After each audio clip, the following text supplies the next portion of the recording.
Network marketing শুধু একটা ইনকামের রাস্তা নয়, বরং এটা এমন একটা প্ল্যাটফর্ম যেটা আমাদের জীবনের নানা দিক দিয়ে সাহায্য করে থাকে। চলো একটা কাহিনীর মাধ্যমে ব্যাপারটা বুঝে নেওয়া যাক। মোহিত নামের এক যুবক নেটওয়ার্ক মার্কেটিং করত।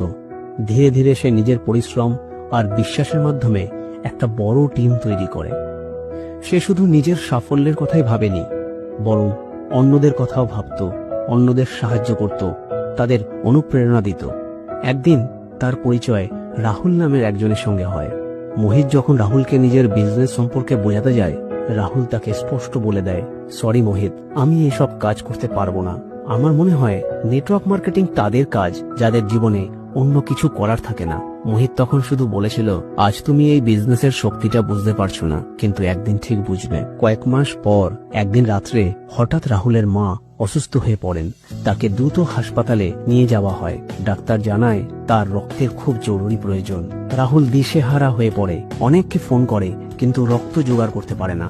ঠিক তখনই এক বন্ধুর মাধ্যমে মোহিত খবরটা পায়। দেরি না করে সে সোজা হাসপাতালে পৌঁছে যায়। রাহুল প্রথমে মোহিতকে দেখে একটু বিরক্ত বোধ হয়। সে ভেবেছিল মোহিত হয়তো এই রকম সময়েও বিজনেসের ব্যাপারে কথা বলবে, হয়তো আবার তাকে বিজনেস নিয়ে বোঝাবে। মোহিত কিন্তু সেসব কিছুই করলো না, বরং সে রাহুলকে জিজ্ঞেস করলো তার মায়ের জন্য রক্তের জোগাড় হয়েছে কিনা। রাহুল কিছুটা হতাশার সাথে মাথা নাড়িয়ে না বলল। সঙ্গে সঙ্গে মোহিত নিজের নেটওয়ার্কের একটা হোয়াটসঅ্যাপ গ্রুপে বার্তা পাঠায়, রাহুলের মায়ের জন্য রক্ত দরকার, যার ব্লাড গ্রুপ মিলবে দয়া করে হাসপাতালে চলে এসো। মাত্র কিছুক্ষণের মধ্যেই মোহিতের টিমের একের পর এক সবাই এসে হাজির হয়, রক্ত দেয় রাহুলের মায়ের জন্য।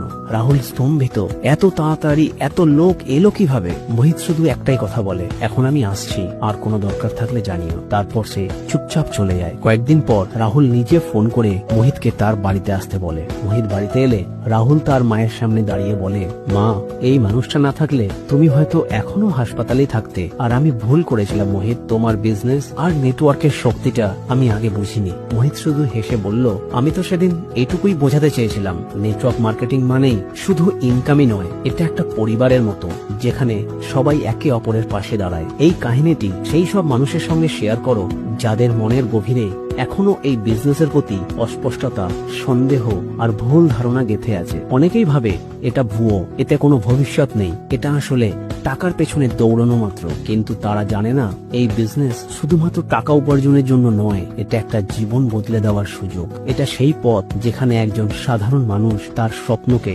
বাস্তব করতে পারে, যেখানে একসময় হাসি ঠাট্টার পাত্র হয়ে ওঠা মানুষটি একদিন গর্বের উদাহরণ হয়ে দাঁড়ায়। এটা তাদের জানা দরকার। এই পথেও